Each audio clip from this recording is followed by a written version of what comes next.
Vous m'avez harcelé pour avoir un tuto make-up sur Instagram. Donc c'est parti, je vais vous montrer tous mes petits tips pour avoir un teint et un make-up trop magnifique.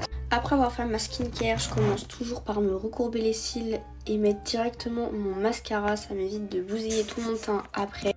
Hop, si comme moi vous n'avez pas l'argent, c'est le mascara que vous pouvez trouver dans toutes les grandes surfaces. Il coûte je crois 8 €, un truc comme ça. Et il fait un trop beau résultat. Donc foncez. Déjà pour avoir un beau résultat au niveau du mascara, il faut absolument que vos cils soient espacés parfaitement de chaque millimètre, genre égaux. Oh ta gueule. Bref, faut que ce soit espacé symétriquement. Et je vous jure que ça vous donnera déjà un meilleur résultat que les cils tout collés, tout dégueu là. Pour avoir un volume de dingue, je prends un mascara pâteux pour la première couche et un mascara qui est plutôt crémeux pour la deuxième couche. C'est super important et vous verrez les résultats. Ensuite, je viens fixer la courbe des cils avec un sèche-cheveux qu'on met pas trop chaud évidemment. On dirait que je viens de me faire électrocuter.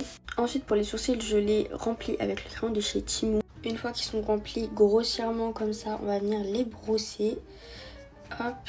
Et ensuite on va s'attaquer au teint. Donc pour ceci je prends le Best Skin Ever de chez Sephora. C'est le fond de teint en teinte 13P. Donc j'en cale toujours un petit peu sur le poignet. Je prends un pinceau plat et c'est parti. Du coup on va commencer par en mettre sur les cernes comme ça. Ça aura bien le temps de sécher pendant qu'on va s'occuper du reste. Du coup on en met un petit peu sous la cerne pour bien laisser sécher. Et ensuite on va passer au contour des sourcils. Pour ça, rien de plus simple. On a juste à contourner les sourcils. Hop.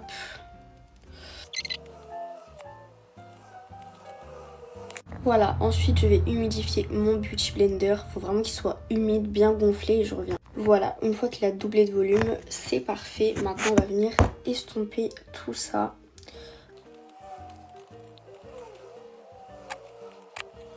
Pour tout ce qui est du bronzer, du blush ou de l'highlighter, je vous conseille vraiment d'utiliser des produits crème si vous avez la peau sèche et des produits poudre si vous avez la peau grasse. Pour mon bronzer, il vient de chez Shidlam, c'est la teinte Warm Honey. Et là mesdames, c'est l'étape où on va vraiment bien placer son bronzer, c'est très important. On va le placer haut et non pas bas. Donc vraiment on va le placer au niveau des pommettes et pas au niveau du creux. C'est un bronzer, ce n'est pas un contouring.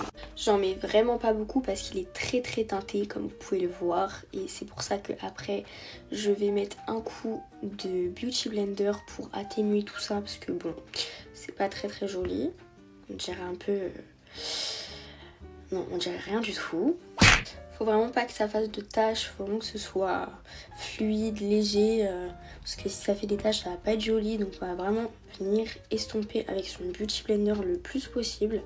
Ensuite on passe au blush, donc je vais prendre la teinte Love Cake de chez Shidlam toujours. Et pareil je vais en mettre un tout petit peu au-dessus des pommettes. Je vais prendre un pinceau à blush. Et pareil, on estompe légèrement et en ligne vers le bas pour vraiment que ça sculpte le visage vers le bas. Et avec notre pinceau de départ qui nous a servi à sculpter les sourcils, on va venir faire des barres comme ceci de chaque côté et pareil en dessous. J'aime pas quand ça fait des barres, mais faut quand même le faire légèrement pour pas que ça fasse des taches. Et on reprend notre Beauty Blender et on va venir légèrement estomper comme ceci. On reprend notre bronzer et on va en mettre hop sur le front. Pareil, j'en mets pas trop, il est super pigmenté, donc c'est pas la peine d'être orange. Donc là déjà vous avez vraiment un maquillage super naturel pour aller en cours. Si vous le souhaitez, vous pouvez rajouter des petits mini faux cils en coin externe, faire un contouring de la bouche, un contouring du nez, c'est comme vous voulez. Mais là déjà vous avez une base clean avec des conseils de make-up. Donc ça c'est vraiment la base de quasiment tous les make-up, donc vous pouvez le réapproprier à chaque make-up que vous voulez. Vous l'avez vu, j'ai pas mis de base, je ne fixe quasiment jamais, je mets pas de poudre parce que ça me fait un effet trop trop talc sur le visage, donc j'aime pas, donc j'en mets jamais. Mais voilà, c'était mes petits conseils pour avoir un teint glowy, un teint très léger. N'hésite pas à t'abonner si ça t'a plu et à me suivre sur mon Instagram.